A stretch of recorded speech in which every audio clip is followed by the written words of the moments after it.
Hey guys, me Poppy Reed here, and today we're going to read Good Fairies, Brian Freud. We are going to read the next section of this. So this is the introduction. A note on the art of fairy.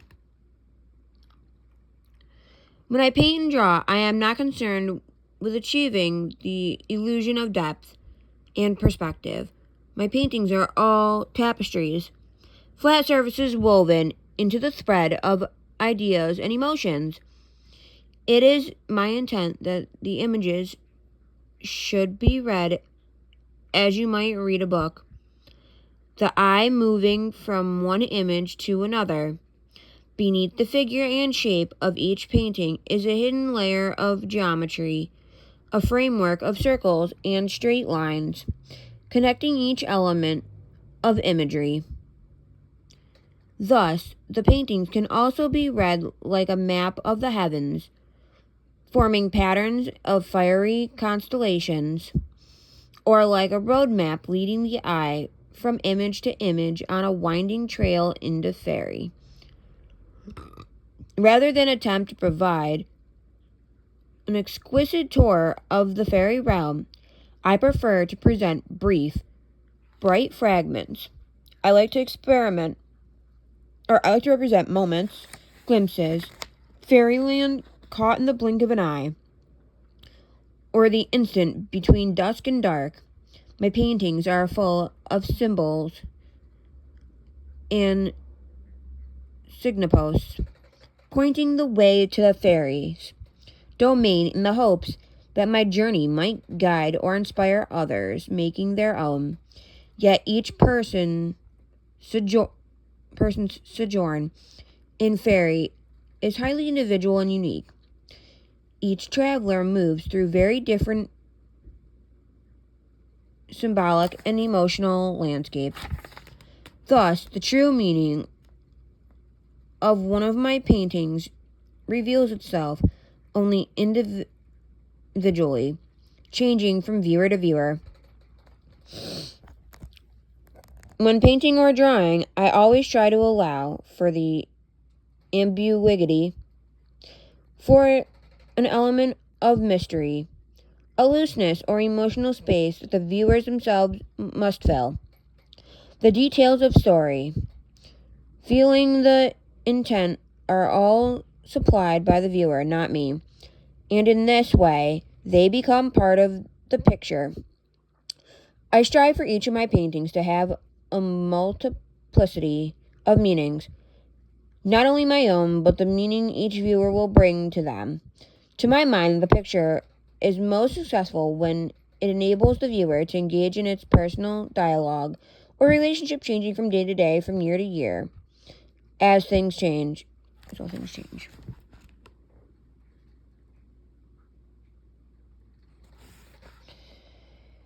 Fairy existence. There is a point in the play Peter Pan as Tinkerbell lies dying, when everyone in the audience who believes in fairies is asked to clap. I, of course, am always the first on my feet, clapping wildly. I believe, but too few other people still applaud for the fairies. However, it was not always so, as the evidence of folklore, myths, and ancient history make clear. For centuries, since the very dawn of time, the world was perceived animated and imbued with living spirits. Our earliest art, song, and story speak directly of man's relationship with non-human intelligence, alongside which we inhabit. The sentence, Earth. Ancient religion both celebrate and regulated these relationships.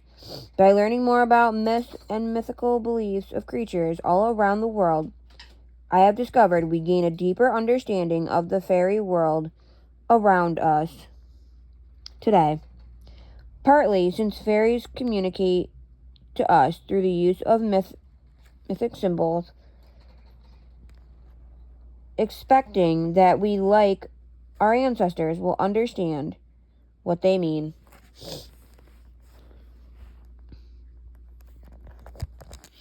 In early Greece,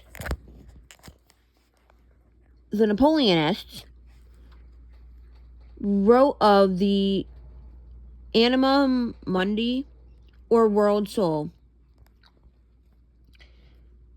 which mediates between the ultimate divinity and the mundane sensory world, just as the human soul mediates between the body and the spirit.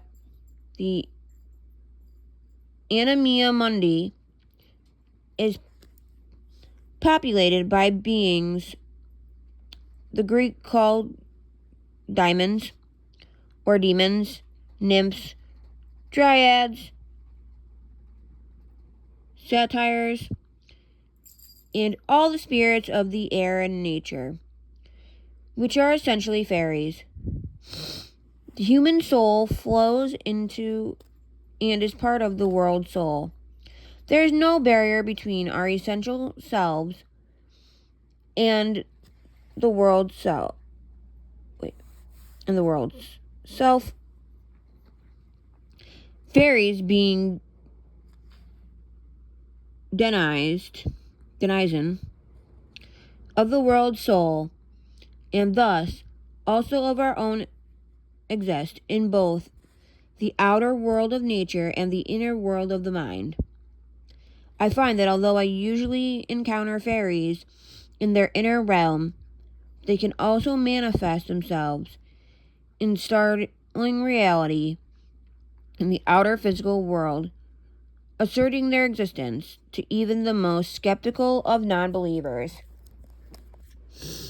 Fairies, gnomes, divas, nature spirits, elementals, angels, whatever names we use for them, they were all there before the age of reason, and they are all still here among us now.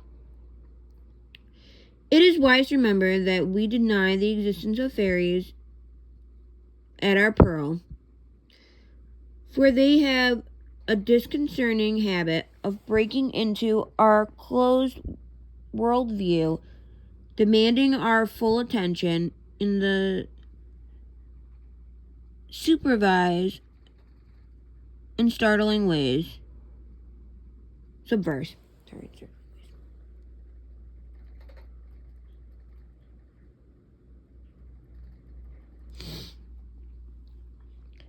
A note on the use of the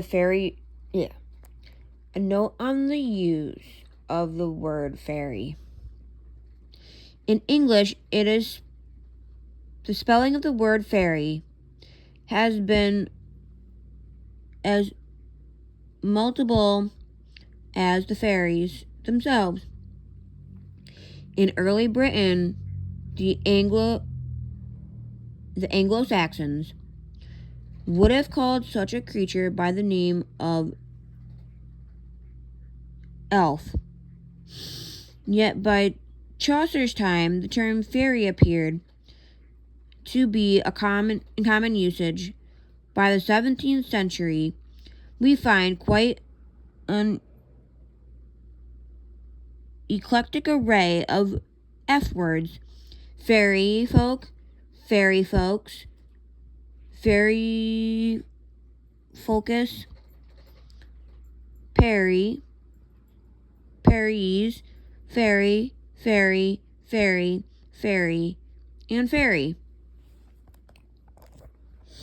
Well, no single name is more true than any other. For simplicity, I use fairy or fairyland to mean the land itself, and fairy to refer to one of its inhabitants.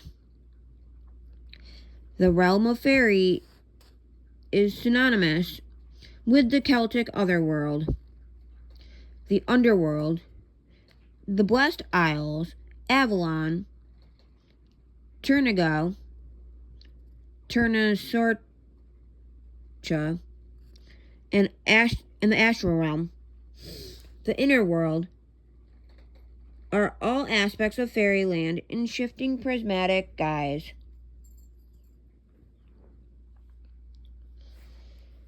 The word fairy originally derived from the Latin fatum, meaning destiny or enchantment. This word in turn relates to the fates, those component goddesses who spin, weave, and cut the thread of man or woman's lifetime, governing past, present, and future in Norse mythology. The fates were called the Norns or Weirds, also meaning fate for destined, hence Shakespeare's Weird Sisters. Fatum developed into fée in French, and then in English, fae or fae.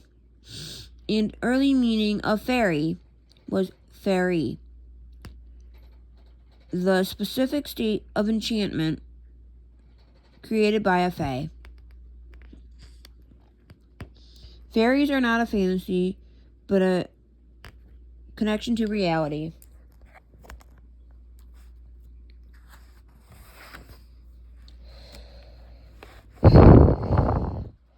Okay, guys, I'm getting really tired. I've got a lot of other things to do today, so I am going to stop in the middle of this chapter.